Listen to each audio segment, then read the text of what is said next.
kok boneka saya itu lama-lama berubah ya. Ukurannya yang tadinya boneka berbentuk kecil banget, jadi agak gede segini nih. Air matanya itu air mata darah, berceceran gitu. Oh, dia keluar air matanya? Iya, cuma darah. Oh. Tolong doakan saya nggak tenang di sini katanya. Bawahnya panas terus, temenin saya main yuk. Kamu pikir kamu sendirian?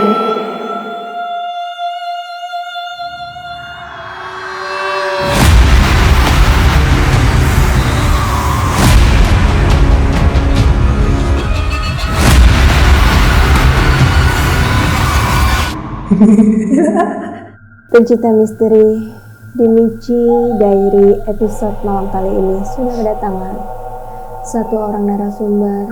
Dia adalah wanita yang mempunyai kisah yang sangat menakutkan. Langsung saja, ini dia, Mbak Dora. Selamat datang di studio saya, Mbak Dora. Ya. Saya dengar katanya Mbak Dora punya kisah yang sangat menakutkan yang ingin dibagikan oleh pencinta misteri. Bisa tolong diceritakan, Mbak Dora, gimana tentang Bisa. kisah itu? Pengalaman horor saya pada saat saya umur 5 tahun, kira-kira tahun 65. Semenjak saya mengalami kejadian yang dibilang saya horor banget, akhirnya dari situ saya memiliki boneka. Sampai sekarang pun saya nggak mau yang namanya punya boneka. Mau itu yang kecil sampai bukan besar, udah nggak bisa lagi. Jadi berawal dari satu keluarga yang kecelakaan di kampung saya. Kebetulan saya tinggalnya di Rumpin, Bogor. Rumah saya itu pas di kampung Cikoleangnya. Jadi pada saat saya umur 5 tahun, nah ada kejadian kecelakaan 3 tahunnya. Kecelakaan karena ada satu keluarga yang memiliki mobil pribadi bertabrakan sama truk. Dan menurut informasi katanya si truk itu pengemudinya itu mabuk. Akhirnya tabrakanlah terjadi. Kejadian itu kalau nggak salah masih pagi, sekitar jam 10 pagi. Nah setelah itu kita cek ternyata dia masih daerah rumah saya, si korbannya. Masih daerah nggak jauh, cuma beberapa kampung sih. Akhirnya pas dapat informasi lagi udah dimakamin, udah beres. Awal-awalnya setelah kejadian masih biasa aja, nggak ada pengalaman apa-apa deh. Oh, jadi satu keluarga itu, satu mobil mati semua? Meninggal semua 5 orang. 3 orang dewasa, 2 orang anak kecil. Jadi beberapa saat, 1 bulanan dari kejadian itu, kebetulan saya juga kan dikasih boneka sama saudara. Ukurannya sebesar inilah, nggak terlalu besar banget. Nah, matanya biasa standar warna hitam. Akhirnya saya taruhlah di kamar. Kalau dimainin, akhirnya saya bawa ke ruang tamu. Setelah dimainin, saya taruh lagi di kamar. Hari-hari biasa setelah waktu itu aman-aman aja kan. Tiba-tiba pas malam Jumat mengalami hal-hal yang aneh. Hal-hal yang Apa itu, aneh. Mbak? Jadi pas paginya sebelum malam Jumat masih normal, main seperti biasa. Sore juga main seperti biasa. Pas maghrib saya kumpul sama keluarga, nonton TV bareng ibu sama bapak juga di ruang TV, nggak ada apa-apa. Nggak ada apa? Karena saya masih megang boneka itu ya. Akhirnya pas saya udah ngantuk sekitar jam 9, ibu saya bilang, udah kamu tidur aja duluan ke kasur. Biasanya kalau mau tidur kan ibu nemenin saya, tapi dia masih sibuk pengen nonton katanya. Akhirnya saya yaudahlah sendiri ke kamar, karena kakak saya juga kan tidurnya di kamar sebelah sama nenek. Yaudah akhirnya saya masih di kamar rebahan. Beberapa saat masih main, cuman beda boneka. Akhirnya saya ganti boneka semuanya karena udah ngantuk berat, taruh semua boneka dirapihin. Pas saya lihat jam 12 malam, udah ada bapak, udah ada ibu. Kanan kiri seperti biasa, saya kan emang posisi tidurnya itu selalu di tengah. Selimutan, biasa kalau malam-malam ya. Karena dingin juga kan kalau malam. Akhirnya pas malam-malam kok tiba-tiba udaranya beda ya. Panas dingin. Tubuh tuh kayaknya berat banget. Udaranya tuh nggak enak ya? Nggak enak. Karena sebelumnya nggak pernah ngalamin kayak gini. Baru malam itu aja sih. Tiba-tiba badan tuh kayak ditimpa yang suatu berat banget lah. Jadi sama sekali nggak bisa bergerak. Nengok kanan kiri susah. Manggil ibu, Pak, Mak, nggak ada yang berat banget. Mau anggap pun kayaknya susah banget deh. Cuma bisa ngomong dalam hati. Akhirnya saya ngeliat pas di depan saya itu kok boneka saya itu lama-lama berubah ya. Ukurannya yang tadinya boneka berbentuk kecil banget, jadi agak gede segini nih. Cuman yang membuat bedanya itu matanya itu udah kayak bola plastik. Yang tadinya kecil banget, udah ukurannya gede banget. Matanya besar. Besar banget. Merah, benar-benar merah kayak kebakar. Tapi dia ada air matanya itu air mata darah, berceceran Oh, gitu. dia keluar air matanya. Iya, cuma darah. Oh. Sambil ternyata ketawa cekikan gitu lah, kayak menyeringai. Terus ditambah itu kayak bergetar, goyang-goyang gitu. Wah. Dan dia keluar taring juga ya. Betul. Itu yang bikin kamu semakin takut. Iya, taringnya itu bukan cuma satu tapi dua, panjang banget. Kayak semua gigi tuh muncul semua keluar tajam-tajam gitu. Apa yang kamu lakukan saat itu? Gak bisa bergerak. Kamu nggak bisa melakukan apa-apa. Minta tolong pun saya nggak bisa. Ngomong aja nggak bisa. Dan langsung berapa lama ya? Sekitar 10 menit. 10 menit 10 dia menit. menakuti kamu ya. Betul. Hanya namanya anak kecil, jadilah saya berdoa aja dalam hati. Siapa tahu bisa. Akhirnya lama-lama mulai itu bisa bergerak. Tapi yang pertama kali saya lakukan, tutup muka. Oh, akhirnya bisa bergerak dan langsung tutup. Iya, tutup muka sambil berdoa.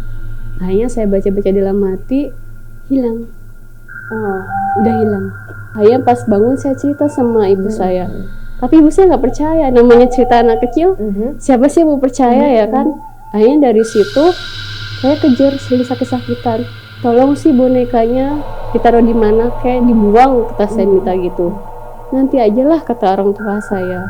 Namanya boneka mana ya sih percaya ya kan, bisa kesurupan kayak gitu. Akhirnya diobatinya sama saudara. Kata saudara emang ini mah ketempelan. Ada yang masuk ke boneka, wujudnya anak kecil. Katanya ada 2 orang.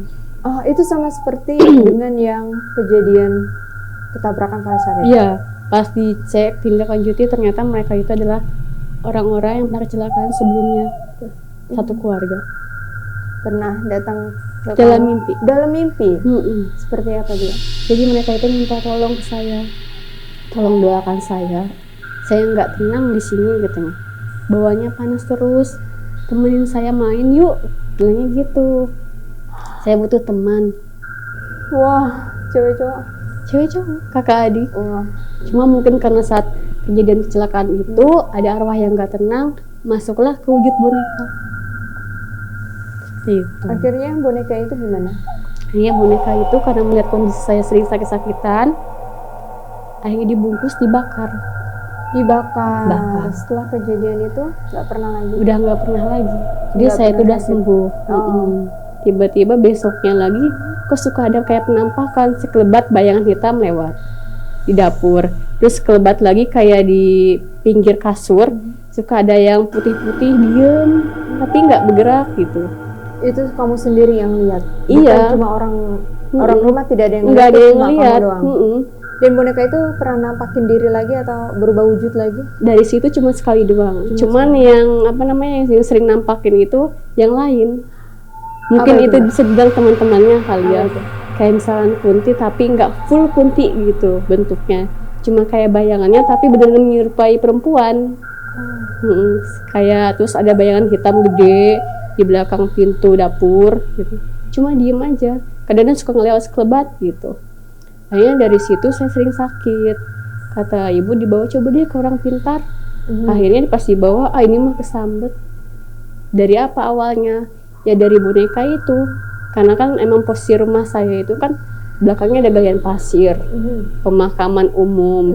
Terus dikenal juga rumah saya itu rumah gangnya angker. Memang gang di rumah itu angker. Terkenal juga banyak penampakan-penampakan kayak pocong lah, kunti. Jadi bukan saya aja yang mengalami, tangga-tangga juga banyak. Jadi pocongnya itu sama kuntilanak ternyata juga masih korban yang kemarin kecelakaan. Cuman kayak teror gitu bentuknya. Oh ya, jadi dia benar-benar meneror satu kampung. Betul. Pertama kan waktu itu karena mereka juga merasa ada barang yang hilang, terus meninggalnya juga tragis, nggak tenang. Akhirnya ya udah mereka gentayangan mungkin ya. Akhirnya mereka minta tolong warga situ, tolong coba carikan barang saya yang hilang. Berupa apa? Itu mereka datangnya melalui mimpi tangga saya. Cuman sebelum mimpi ada yang pernah nampakin di rumah tangga. Jadi Pocong dan kuntilanak itu adalah korban dari kecelakaan. Betul. Pocongnya ini sendiri juga sempat minta sesuatu. Ya, sama. Dia juga kan awalnya menampakkan diri, cuman wujudnya itu bentuknya hampir 2 meter katanya. Dan sering munculnya itu di jendela tangga rumah saya, Wow, di kamarnya. 2 meter. Pocong. Kondisinya makanya parah banget. Mukanya hancur, penuh kapas, terus tores semua badannya juga. Wow. Itu pengalaman dari para santri. Para santri gimana Mbak ceritanya? Jadi kalau kebetulan kan ada pesantren kecil di rumah saya. Nah, biasanya suka ada pengajian malam Jumat di pemakaman. Karena kebetulan kan rumah saya itu posisinya ada pas di belakangnya pemakaman. Ada galian pasir juga. Nah, emang kalau daerah rumah saya itu terkenalnya horor banget lah. Apalagi gangnya ya kan. Nah, pada saat malam Jumat, mereka kan biasa berangkat itu jam 9 malam. Nah, pulang itu sekitar jam 3:30 pagi. Nah, pas acara selesai jam 12 malam, selesai pengajian, pulang tuh. Pas pulang, jalan kaki 10 orang ini, tiba-tiba pas jalan, suasananya udah beda memang. Kok dingin banget, kayak merinding. Kata salah satu yang ngomong tuh. Contohnya misalkan si Andi. Kok ini dingin banget ya, malam gak kayak biasanya? Iya, terus merinding juga katanya. Ayah kata Siwan bilang gini, udahlah biasa aja, gak usah ngomong yang kayak gitu, jangan horor-horor kan di makaman ya kan. Akhirnya gak lama kemudian berapa saat, yang paling depan si Robi ngomong kayak gini, perasaan kok ini 10 orang tiba-tiba ada 11 orang ya. Orangnya nambah. Cuman kok kayaknya mungkin perasaan aja. Akhirnya dia biasa ngadep depan lagi jalan, perasaan lagi nengok lagi ke belakang. Pas nengok, ini mah bener, ini menambah. Terus dia bisik-bisik ke temennya si Iwan di yang kedua tuh di belakangnya Robi, bilangnya gini, itu bener gak sih pocong? Pas ditengok lagi, bener pocong. Cuma tingginya gede banget, cuman mereka nggak berani ngomong sama temen yang belakang kan karena takut. Terus akhirnya pesan berantai, bilang, bilangin ke yang belakang itu ada pocong di belakang gede banget. Ya pas bilang nyampe ke yang belakang, pas tengok bener sampingan, bukan di belakang lagi tapi sampingan. Apa yang mereka lakukan? Nggak pikir panjang, langsung lari lurus terus. Awalnya ada yang jatuh-jatuh karena kan panik, namanya jalannya juga terjal pemakaman. Akhirnya mereka lari sampai saya juga itu karena waktu itu kan belum tidur. Nah, ngedengar suara mereka lari teriak-teriak, tolong katanya. Namanya anak-anak kan sukanya bercanda ya kan, ayo biarin aja lah kata warga, paling bercanda gitu doang. Nggak lama besok pagi cerita dikejar pocong. Mereka yakin sakit akhirnya. Sakit selama 3 hari. Tapi yang lebih parah itu sepupu saya. Kenapa dia? Mukanya bengep, kayak ungu gitu. Oh, dia benar-benar panik ya. Dia kesambet nih. Tapi untungnya nggak parah gitu. Iya. Di rumah saat ada penampakan yang ada bonekanya itu, saat bonekanya udah dibakar, semua penampakan hilang atau gimana? Masih ada sampai saat ini. Masih. Sampai saat ini, sampai saya umur sekarang juga masih ada. Sosok apa ya? Karena yang berkaitan sama gang saya kan. Apa itu? Yang sering muncul itu kuntilanak. Karena rumah saya kan posisinya itu banyak pohon kayak kecapi, rambutan gitu. Ternyata penghuninya. Jadi sering pindah-pindah kayak gitu. Sering naik-naik, katanya dulu sih gitu. Akhirnya perempuan itu kan jatuh, meninggalnya di situ. Akhirnya gentayangan. Nah, akhirnya dia jadi penunggu kuntilanak di situ. Jadi dia penunggu pohon yang ada di sana. Dia benar-benar menghantui dan mengganggu warga nggak sih Mbak? Cuma menampakinnya itu ke saat-saat orang tertentu aja. Kalau orang lama biasanya nggak pernah nampakin. Tapi kalau ketemu orang baru nih, yang entah mungkin yang nginep di situ, dia suka iseng. Itu benar-benar satu pengalaman yang sangat menakutkan dan nggak bisa dilupakan ya. Iya, yang buat trauma sampai sekarang. Ada pesan nggak sih buat pecinta misteri? Buat teman-teman yang punya boneka, emang sah aja kalian menyukai boneka. Cuman hati-hati aja, karena setiap pajangan yang berupa boneka itu pasti suka dihinggapi sama yang namanya makhluk astral. Entah itu wujudnya apa aja kan variasi. Jadi buat teman yang suka boneka silahkan, tapi hati-hati juga di sisi lain ada juga yang menempati seperti itu. Luar biasa banget sih Mbak ceritanya, pengalamannya tuh banyak banget. Terima kasih ya udah mau berbagi cerita di studio saya. Sama-sama. Terima kasih sudah mau sharing di sini. Jangan kapok ya. Tidak. Semoga udah nggak dihantuin lagi ya. Amin. Oke. Tapi walaupun mereka sebenarnya masih sering menghantui ya.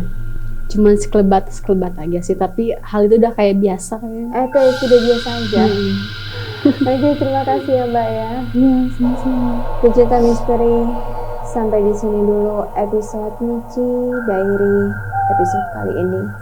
Sampai jumpa di Michi Diary episode selanjutnya. Terima kasih. Sama-sama. Semoga pocongnya